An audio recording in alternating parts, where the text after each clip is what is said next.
Good morning friends, என்னோட பேர் சிவராஜ். நான் புதுசாக ஒரு கேம்ப் ஸ்டார்ட் பண்ணலான்னு இருக்கேன். என்ன கேம்ப்னா வில்லேஜ் டிஜிட்டல் டீடாக்ஸ் கேம்ப். இந்த கேம்போட மெயின் மோட்டோ என்னன்னா, இந்த ஒரு வீக்கெண்டுக்கு நீங்கள் எங்கேயாவது பார்ட்டி போகலாம், இல்லை பீச் போகலாம், இல்லை வேறு எங்கேயாவது வீக்கெண்ட் என்ஜாய் பண்ண நீங்கள் போகலான்னு பிளான் பண்ணியிருப்பீங்க. இந்த கேம்போட மெயின் மோட்டோ என்னன்னா, ஒரு 2 days நீங்கள் உங்கள் மொபைல் ஃபோனை யூஸ் பண்ணக்கூடாது. நேச்சரோட கனெக்ட் பண்ணி நீங்கள் வாழணும். அதாவது உங்கள் கூட நீங்கள் டைம் ஸ்பெண்ட் போகிறீங்க, அப்படி இல்லைனா உங்கள் ஃபேமிலி கூட டைம் ஸ்பெண்ட் பண்ணலாம், இல்லை ஃப்ரெண்ட்ஸ் கூட டைம் ஸ்பெண்ட் பண்ணலாம். பட் மொபைல் ஃபோனை மட்டும் அந்த 2 நாளில் நீங்கள் தொடவே கூடாது. அதாவது இந்த டிராஃபிக் சத்தத்துலேருந்து உங்களுக்கு ஒரு 2 days இந்த விடுதலை. அதாவது எப்படி இருக்குதுன்னா, நான் அந்த கேம்ப் எங்கே நடக்க போதோ அந்த இமேஜை இதோட அட்டாச் பண்ணுறேன். இந்த டிராஃபிக் சத்தத்தை நீங்கள் கேளுங்கண்ணே. கார் உள்ளே உட்காந்துக்கிட்டு இருக்கிறேன், அதனால் எதுவுமே கேட்கல. வெளியில் போன பிறகு இந்த சத்தத்தை நீங்களே கேளுங்க.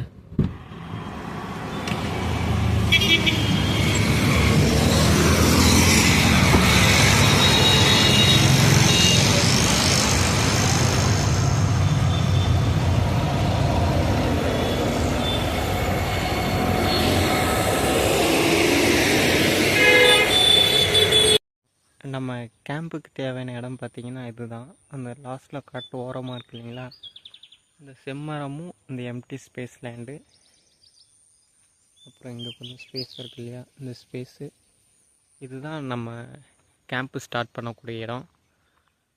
நீங்கள் கொஞ்சம் லைட்டாக நல்லா மைக் வச்சு நல்லா கவனிச்சிங்கன்னா நீங்கள் பறவைகளோட சத்தம் கேட்கும். அவ்வளோ அமைதியாக இருக்கும் இடம்.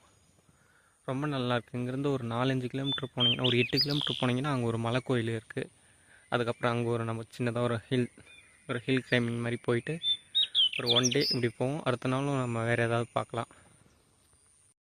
கேம்பில் நம்ம என்னென்ன பண்ணுவோம்னா, காலையில் எழுந்த உடனே நேச்சுரலாக ஒரு வாக் போகலாம், இல்லை மெடிடேஷன் பண்ணலாம். நைட்டில் கேம்ப் ஃபயரிங் குரூப்பாக உட்காந்து டிஸ்கஷன் பண்ணலாம். பழைய நிலைகள் பற்றி பேசுகிறதோ, இல்லை ஏதாவது ஒரு டாபிக் பற்றி நம்ம மனசை விட்டு ஏதோ ஒன்று பேசலாம். உண்மையாக நல்ல எக்ஸ்பீரியன்ஸாக இருக்கும். கண்டிப்பாக எல்லாருக்கும் இது ஒரு தேவையான ஒரு விஷயம். நம்ம போர் அடிச்சுக்கே விட மாட்டேங்கிறோம். ஒரு 10 நிமிஷம், ஒரு 5 நிமிஷம் சும்மா இருந்தால் சும்மா தானே இருக்கிறோம். ஃபோனை எடுப்போம், ஸ்க்ரோல் பண்ணுவோம், scroll again and again scroll பண்ணிக்கிட்டே தான் இருப்போம். இதுக்கு முன்னாடி நம்மக்கிட்ட பார்த்தீங்கன்னா எல்லாரும் பணத்தை கொள்ளையடிச்சாங்க, இடத்த கொள்ளையடிச்சாங்க, என்னென்ன கொள்ளையடிச்சாங்க. ஆனால் இப்போ நம்மக்கிட்ட திருடுதலம், நம்மளோட நேரத்தை கொள்ளையடிக்கிறாங்க. இது அந்த ஃபோன் தான் மெயின். இந்த ஃபோன் இல்லாமல் நீங்கள் இருந்து பார்த்தா உண்மையிலே வாழ்க்கை ரொம்ப நல்லா இருக்கும். நம்ம நீங்கள் ஸ்க்ரோல் பண்ணுறத ஸ்டார்ட் பண்ணாலே உங்களுக்கு இந்த டிப்ரெஷன் எல்லாமே போயிடும்.